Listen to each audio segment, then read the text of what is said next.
হাড়োয়া বিধানসভায় সবচেয়ে মজার বিষয়, যিনি রাজনীতিতে ছিলেন না, সেই হাড়োয়া বিধানসভায় প্রার্থী হতে চলেছেন মুফতি আব্দুল মাতিন সাহেব।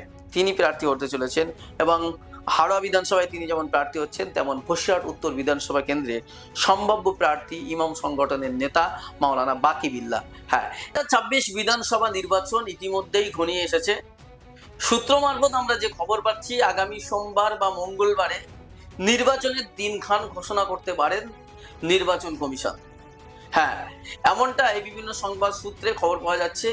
আর এই মুহূর্তে আমার কাছে কিছু প্রার্থী তালিকা চলে এসেছে রাজ্যের শাসক দল তৃণমূল কংগ্রেসের। হ্যাঁ, পশ্চিমবঙ্গ বিধানসভায় আগামী 26 বিধানসভা নির্বাচনে তৃণমূল কংগ্রেস 294টি আসনের মধ্যে 292টি আসনে তারা লড়াই করবে এবং 2টি আসন তাদের জোট সঙ্গীকে গতবারের মতো এবারও তারা ছেড়ে দেবে, অর্থাৎ 292টি আসনে তারা লড়াই করবে। এবং এই 292টি আসনের মধ্যে বেশ কিছু আসনের তালিকা আমার কাছে চলে এসেছে, যেখানে সম্ভাব্য তৃণমূল কংগ্রেসের যারা প্রার্থী হতে চলেছেন সেই প্রার্থী তালিকা ইতিমধ্যেই আমার কাছে এসে পৌঁছেছেন। তবে আমার কাছে যে তালিকা, সেই তালিকায় আমরা যে ছবি দেখতে পাচ্ছি যে প্রথমত ভবানীপুর বিধানসভা কেন্দ্রে সেখানে আবার মমতা বন্দ্যোপাধ্যায় তিনি প্রার্থী হচ্ছেন। গতবারে আমরা দেখেছিলাম যে নন্দীগ্রামে মমতা বন্দ্যোপাধ্যায় শুভেন্দু অধিকারীর বিরুদ্ধে দাঁড়িয়েছিলেন, তিনি নির্বাচনে হেরে যান। তারপরে বাই ইলেকশনে ভবানীপুর থেকে জিতে যান তিনি, অর্থাৎ তিনি মুখ্যমন্ত্রী হওয়ার জন্য তাকে জিততেই হতো। তিনি ভবানীপুর থেকে বাই ইলেকশনে দাঁড়িয়েছিলেন, সেই ভবানীপুরে আবার তিনি নির্বাচনে লড়াই করবেন। বিধানসভার স্পিকার বিমান বন্দ্যোপাধ্যায় তিনি বারুইপুর পশ্চিম বিধানসভা থেকে নির্বাচনে লড়েছিলেন। আগামী নির্বাচন অর্থাৎ 26 নির্বাচনে, এবারে নির্বাচনে কিন্তু তিনি সেই বারুইপুর পশ্চিম বিধানসভা থেকে তিনি লড়বেন।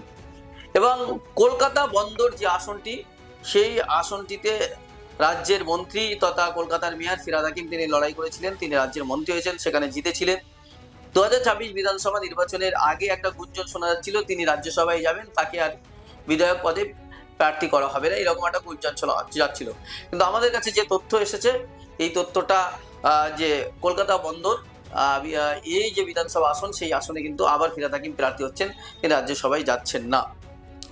এবার যদি দেখি রাজ্যের অন্যতম মন্ত্রী অরূপ বিশ্বাস, তিনি টালিগঞ্জ বিধানসভা কেন্দ্র থেকে আবার দাঁড়াচ্ছেন এবং টালিগঞ্জে তিনি সেখান থেকে আবার প্রতিদ্বন্দ্বিত্ব করবেন বলে তিনি সম্ভাব্য প্রার্থী তালিকায় তার নাম রয়েছে।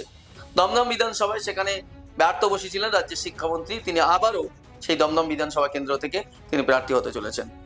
শোভনদেব চট্টোপাধ্যায়, যিনি 2021 বিধানসভা নির্বাচনে ভবানীপুর থেকে লড়েছিলেন, পরে মমতা বন্দ্যোপাধ্যায়ের জন্য তিনি ইস্তফা দিয়েছিলেন, খড়দা থেকে লড়াই করেছিলেন, সেই খড়দা বিধানসভা থেকে আবারও শোভনদেব চট্টোপাধ্যায় তিনি লড়বেন। এবং ডক্টর শশী পাজা, যিনি শ্যামপুকুর বিধানসভা থেকে নির্বাচনে লড়েছিলেন, তিনি আবারও শ্যামপুকুর থেকে লড়বেন। এই মুহূর্তে কলকাতার যে কটা বিধানসভা রয়েছেন, তার মধ্যে যে বিধানসভার প্রার্থী কিন্তু চেঞ্জ হচ্ছে সেটা হচ্ছে বেলেঘাটা বিধানসভা।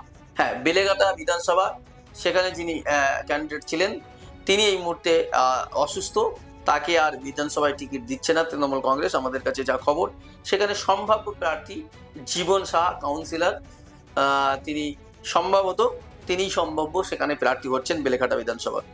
এবং মালিকতলা বিধানসভা কেন্দ্রে সেখানে আমরা দেখেছিলাম যে শুক্তি পাণ্ডে বাই ইলেকশনে তিনি জিতেছিলেন, কিন্তু সেই জায়গায় এবারে শুক্তি পাণ্ডের জায়গায় তারই কন্যা শ্রেয়া পাণ্ডে, তাকে সম্ভাব্য ক্যান্ডিডেট করা হচ্ছে, সম্ভাব্য প্রার্থী, এমনটাই জানতে পারছি। এবং যাদবপুর বিধানসভা নির্বাচনে যাদবপুর কেন্দ্রে সেখানে প্রার্থী চেঞ্জ হচ্ছে, আমাদের কাছে যে ইনফরমেশন এসেছে, সেখানে সম্ভাব্য প্রার্থী তৃণমূল কংগ্রেসের মুখপাত্র এবং কাউন্সিলর অরূপ চক্রবর্তী, তিনি যাদবপুর বিধানসভার প্রার্থী হতে চলছেন। আপনারা জানেন যে বড়নগর বিধানসভা কেন্দ্রে উপনির্বাচনে বাই ইলেকশনে সায়ন্তিকা বন্দ্যোপাধ্যায় তিনি জিতেছিলেন, তিনি আবারও সেই বড়নগর বিধানসভা কেন্দ্রে সেখানে তিনি দাঁড়াচ্ছেন এবং বড়নগর থেকে তিনি দাঁড়াচ্ছেন এবং তিনি সম্ভাব্য প্রার্থী আমরা পেয়েছি। কামারহাটিতে মদন মিত্রকে এবার সম্ভাব্য প্রার্থী তিনি নেই, তার জায়গায় একজন যুব তৃণমূল নেতা, নতুন মুখ সম্ভাব্য প্রার্থী হতে চলেছেন মদন মিত্রর জায়গায়। সিঙ্গুর বিধানসভা কেন্দ্রে বেচারাম মান্না তিনি প্রার্থী হতে চলেছেন, তিনি ওখানে জিতেছিলেন, তিনি সেখানেই প্রার্থী হবে।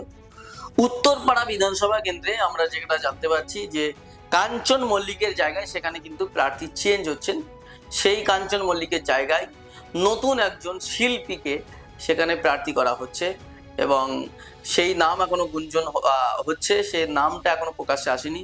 তবে শিল্পী জগতের কাউকে মানে শিল্প জগতের কাউকে সেখানে কিন্তু প্রার্থী করা হচ্ছে কাঞ্চন মল্লিকের জায়গায়। বোলপুর বিধানসভা কেন্দ্রে সেখানে চন্দ্রনাথ সিংহ তাকে প্রার্থী করা হচ্ছে। এবং আমরা যেটা জানতে পারছি, দেবাংশু ভট্টাচার্যকে বালি বিধানসভা কেন্দ্রে সেখানে প্রার্থী করা হচ্ছে তৃণমূলের আইটি সেল। এবং ফলদা বিধানসভা কেন্দ্রে সেখানে এবার প্রার্থী হতে চলেছেন জাহাঙ্গীর খান। আমরা যদি দেখি মগরাট পশ্চিম বিধানসভা কেন্দ্রে সেখানে সদ্য বাম ছেড়ে তৃণমূলে যোগদান করা প্রতীক রহমান সম্ভাব্য প্রার্থী। ডায়মন্ড হারবার বিধানসভা কেন্দ্রের সেখানে প্রার্থী হচ্ছেন শামীম আহমেদ। ভাঙড় বিধানসভা কেন্দ্রে শওকত মোল্লা তিনি প্রার্থী হচ্ছেন।